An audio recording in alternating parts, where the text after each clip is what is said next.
So today we're talking about what I think is probably the best budget gimbal for literally everything under $300. So let's jump into it.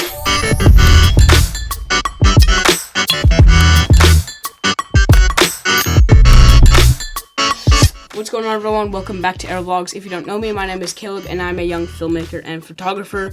So if you're new here, maybe consider subscribing. Anyways, let's jump into the gimbal. Alright, so I'm gonna go through the gimbal right here. I'm not gonna go crazy on the specs because honestly, when it comes to a gimbal, it really just needs to work and it needs to work well. So I'll just give you the main specs of what you need to know and we'll just go through what's in the box. So let's jump right into it.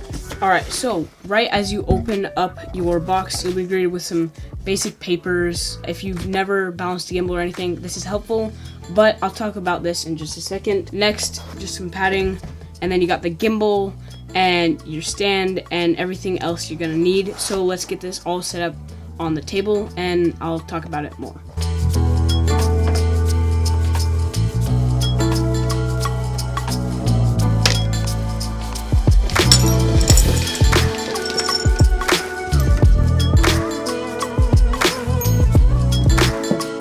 Alright, so this is everything that you get in the box. I know it's a mess right now. Right here is pretty much the main things. These are all the cables that come with it. It comes with a ton of different cables, and we're gonna go through all those in just a second.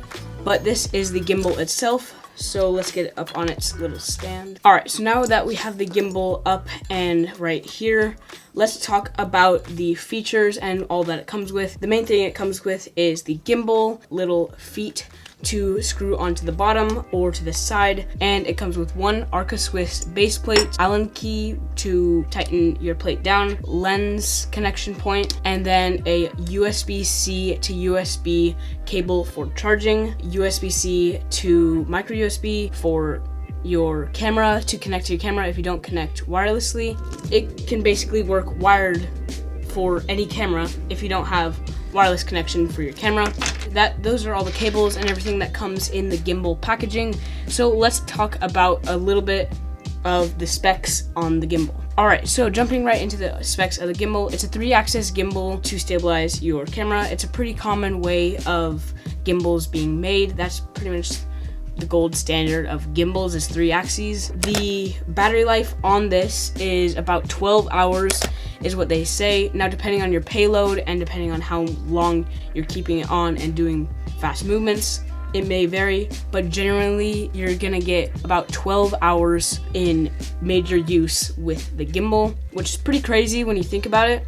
The payload capacity of this gimbal is 4.85 pounds, or around 5 pounds, and that is actually a really solid weight limit. I think that's really where people are gonna stick when they're buying this gimbal, because when you're buying a gimbal that's at this price, which by the way is only $240 on Amazon, which is really crazy. I don't know how they did that, but when people are buying gimbals for that lower price range, they're probably gonna be using smaller compact mirrorless cameras or point and shoots. It makes sense that they would stick under that 5 limit weight. But honestly, most cameras nowadays, like DSLRs, mirrorless cameras, really will balance on this really well.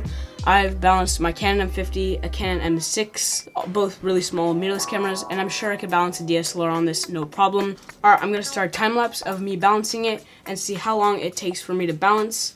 I'm gonna balance my Canon M50 with a kit lens on it, and we'll see how long this takes. Alright, let's start the time lapse in 3, 2, 1.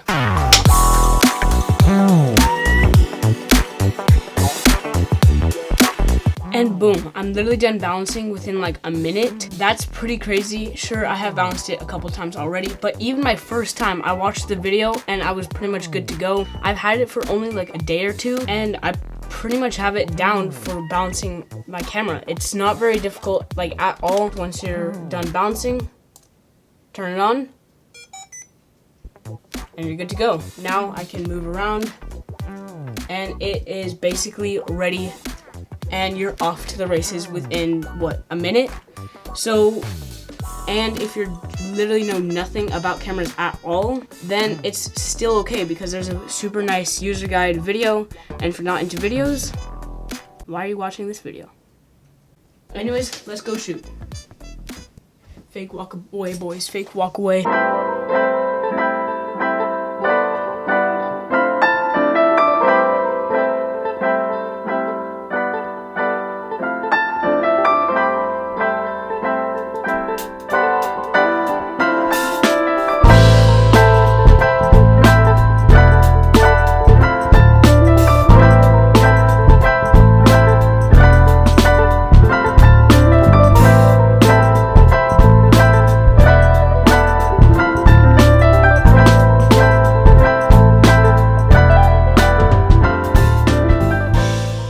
some more features about the gimbal other than just allowing it to smooth your footage for not very expensive and that it has a pretty good payload.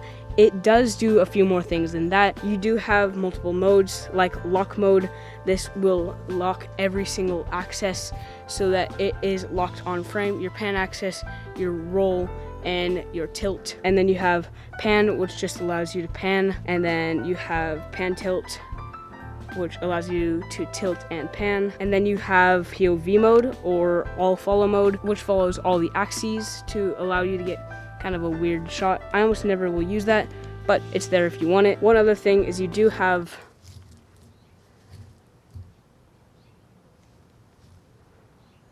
inception mode.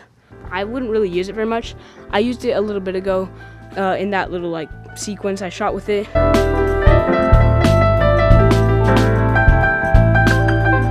And it looks pretty good actually, it's pretty cool. And then obviously you have selfie mode, so you could vlog with it, I guess.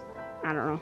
And you have that little trigger right down there. So if you have your gimbal all moved around, you double tap it and your gimbal moves back into place. You triple tap and you go to selfie mode or back to normal mode. If you press and hold your trigger, it will allow you to go into the pan tilt mode, which is the most common mode, or you could just click it on the screen, which is nice. I really like having that touchscreen right available to me because it allows me to see everything I need to, go through my settings, calibrate it, joystick settings, shooting modes. You have those different modes right there. Action, default, smooth mode. It'll just kind of change how smooth your panning is. Yeah, that is nice to have. So I can tell you after shooting with this gimbal for a little while now that it is for sure worth the price of this gimbal, because there's so many things to like about this gimbal for such a small price that it really makes sense to go for it. Again, this is the Flapjacks AK-C2000 or something like that. If I got it wrong, I'll put it on the screen right now. But I mean, as you can tell, it can hold quite a bit of a payload. Right now I have a Canon DSLR on it right now, but I was putting my Canon M50 on it earlier and it worked great. So I could even put a heavier setup on this than what's on it right now, and I still have full mobility and I can play around with the gimbal and move it. So it is an awesome gimbal for the price. If you are trying to get into gimbals and you don't want to spend $500, $700, $1,000 on a gimbal, this is a great starting place and it can take you a long way. Whether you just have a point and shoot or even your phone, all the way to big DSLRs and even some small compact cinema cameras, you could definitely run this as your main gimbal. At the end of the day, it's a gimbal that works. It's easy to use, it's compact, it's not very expensive, it has locking arms, you know, it stabilizes your footage. That's what the gimbal is supposed to do. So for the price, I don't see why you wouldn't get this. So that's pretty much it for this video, guys. If you want to see more videos about this gimbal and how to use it or how to balance it or anything else about the gimbals, then make sure to leave a like on today's video. Comment down below if you're going to be ending up buying this, and I'll see you in the next one.